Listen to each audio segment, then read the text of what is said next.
Afundei na cadeira aqui. Todo mundo ouvindo? Beleza? Todo mundo ouvindo? Ok.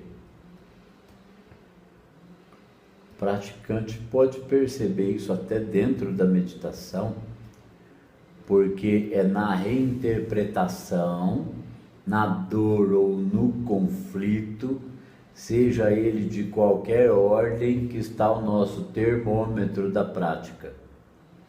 Porque o nível de desistência, de luta contra as aparências, o nível de desistência de luta contra as aparências é o nível de presença que nós já estamos atingindo.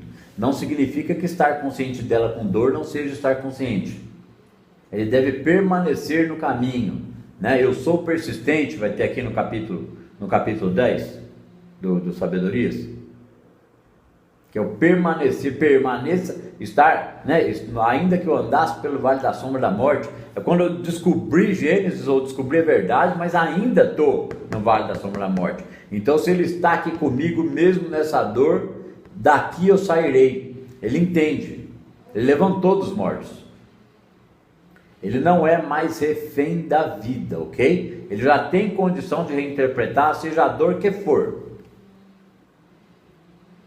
E é ali nos problemas ou dores que todo mundo tem alguma medida em algum setor, uns mais, uns menos, não importa. Ali que é o termômetro. Às vezes a gente tem situações com pessoas. Às vezes não, sempre, né?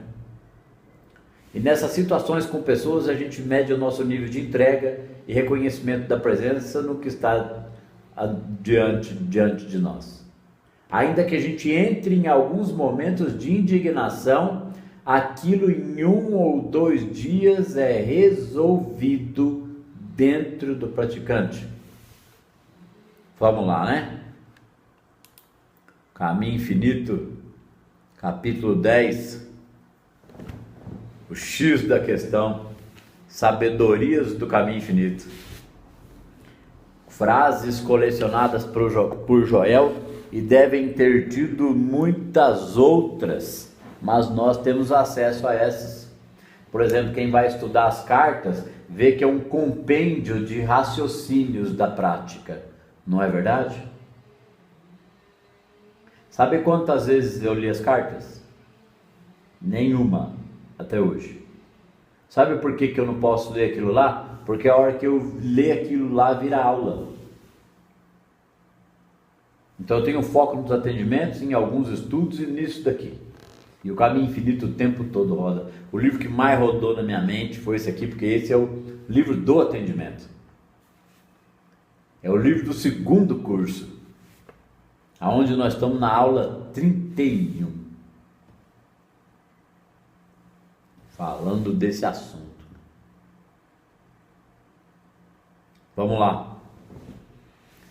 Montados todos, cada um em sua Ninja H2R, cada um com a cor que preferia, personalizada, né? A minha é preta e tem o símbolo do Batman.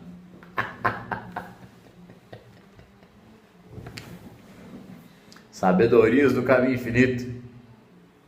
Comece sua vida espiritual por compreender que todos os conflitos devem ser apaziguados dentro da sua consciência. Nós demos 140 aqui de primeira. 140 por hora de primeira. Entrou na vida espiritual. Sabedorias do Caminho Infinito. Se o Caminho Infinito... Ah não, mas renascer pelo Espírito é uma coisa impossível. Renascer pelo Espírito é um processo infinito. Desculpa aí, se um dia você achar que vai chegar na totalidade de Deus, você está redondamente enganado. Porque Deus é infinito. Por mais que tu cresças, nunca serás mais que Ele. E quanto mais cresceres, mais o servirá e se tornará cada vez menor diante dele. Menor porque o menor reconhecendo o maior, sabendo que é um com ele. Ele sente a paz do maior, né? Eu até comentei na aula do Gênesis, na aula Gênesis agora, na aula 3, até alguém comentou comigo, não lembro quem foi na sessão, essa semana, do documentário Eu Maior, que voltou a assistir aquilo e viu de outra forma. Até acho que foi a Suelen. Aí eu até fiz uma ressalva ali na aula Gênesis. Falei, quem já assistiu, assista de novo. Depois de ter visto essas aulas até aqui, de já estar estudando Joel, veja como as pessoas intuem algo maior. É natural, não é loucura. E aí no nosso conflito de entender algo maior, nos apegamos a coisas menores, mesmo que ajudas espirituais. E aquilo não nos tira do bem contra o mal, porque lá eles não sabem disso. Certo? Tem uma matéria de um espírita que eu já falei em aula. Será que eu lembro qual aula foi? Será que foi as aulas de inauguração do site? Será que foi a aula Ecumenismo, da data limite? Não sei. De um espírita. Eu acho que foi na Ecumenismo, da data limite série. Foi sim, se alguém puder checar depois. De um espírita que traz o ponto de vista de que a espiritualidade ao redor da Terra não sabe mais do que nós sabemos. Portanto, não estão em condições de nos ajudar. Aquilo é claro como a água na boca de um kardecista, que tem uma visão ampla sobre o kardecismo de hoje, 2020. Eu mostro fato, gente. Eu sou um farejador de auditoria. Coça até na mesa. Farejador de auditoria. Sherlock Holmes, não precisa tanto, né? Quem se exalta será humilhado, né? Quem se humilha será exaltado. Quando a gente se humilha, nós estamos ensinando isso, aprendendo isso aqui dentro. Se humilhar perante o todo é ser humilde. Ele se tornou milho de Deus. Ele se tornou milho de Deus, que vai estourar muita pipoca. Tem que ser inteligente para entender as coisas. Pensar nessas palavras. O que é ser humilde? Por que aquele que se exaltar será humilhado e aquele que se humilhar será exaltado? Ele se humilha quando ele não se opõe ao mal. É intuitivo isso, não? Mais cedo ou mais tarde chegaríamos a essa conclusão. Concorda comigo? Já faz alguns anos que eu cheguei a ela. E não foi nos primeiros dois. Foi depois. Você sente. É como se você tivesse pensado aquilo. Aí você diz assim, fui eu que pensei isso ou me foi revelado? Porque veio de dentro. Porque me desarmou mais um pouco. Se eu sou humilde perante o todo, em qualquer situação, eu sou um com o invisível. Então eu sou exaltado. E quando eu me exalto, eu projeto sombra, parto para cima. Estou na dualidade. Serei humilhado. Faz sentido? Isso é ensinamento metafísico? Isso é metafísico, não é? E está na onde? Na Bíblia.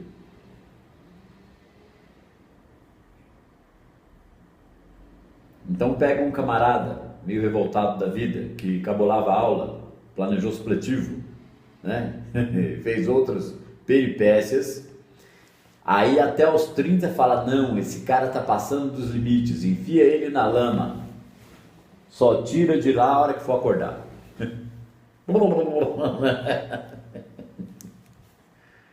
Voltando de lá, o caminho é infinito, então é lidar com os problemas que nós já tivemos na consciência quase o tempo todo. Aquele que tem o passado pesado que ele traz à consciência, o passado pesado virou ferramenta na gaveta. Cada lembrança é uma ferramenta, é uma chave de reinterpretação que eu já tenho. Eu já reinterpretei aquilo veio de novo. Eu reinterpreto de novo, dou uma polida ali. E geralmente eu pego aquela chave e ainda aperto a porca de outro. Porque eu tenho que reconhecer a presença na onde eu estiver usando aquela ferramenta para ajeitar minhas porcas internas, ajeitando as porcas externas com a mesma ferramenta. Porque eu tenho que estar consciente da presença. Senão eu fui para o túnel do tempo na minha mente. O ser humano, o ego, ele vive engaiolado, andando de marcha ré. Ele anda para trás assim. A gente anda para trás quando está negando verdades. Porque quando a gente enfrenta essas verdades, a gente entende que não há o que enfrentar, há o que compreender, discernir. E aí eu vou diminuir a minha luta contra condições diversas. Agora, para a gente meter o pau aqui, embalar legal aqui no caminho infinito, isso não mudou o ponto de vista da vida de cada um. Eu tenho certeza que não tem nenhum dos alunos que estão aqui participando, tem 29 agora, nenhum que tenha tido o ponto de vista da vida completamente mudado, ainda que o esteja trabalhando e transformando. Nós estamos, o que você quer falar alguma coisa, Beatriz? Nós estamos arrastando a cruz para soltar ela ali mais na frente. Chegou uma mensagem no WhatsApp para mim aqui, ó, de um amigo que veio conversar comigo aqui em casa ontem à noite. De vez em quando eu recebo ele aqui. Ele já teve uma aula que estava só ele lá no série especial do Paco Show. Aqui, ó. Ele me mandou aqui, ó. Mesmo não é o evangelho da salvação. É um trecho, um pedaço. Deixa eu ver se ele abre. Isso aqui abre. Aqui não. Aqui, ó. É um Twitter do Papa Francisco. O evangelho do salva-te a ti mesmo não é o evangelho da salvação. Antes é o evangelho apócrifo, mais falso, que coloca as cruzes aos ombros dos outros. Que cacetada, né? Ó, o evangelho do salva-te a ti mesmo não é o evangelho da salvação. Antes é ele o evangelho apócrifo, mais falso, que coloca as cruzes aos ombros dos outros. Ao contrário, o evangelho verdadeiro assume as cruzes dos outros. Por isso nós sentimos a dor, até aprender a pôr esse fardo no chão, porque nós estamos condenando o passado e o presente.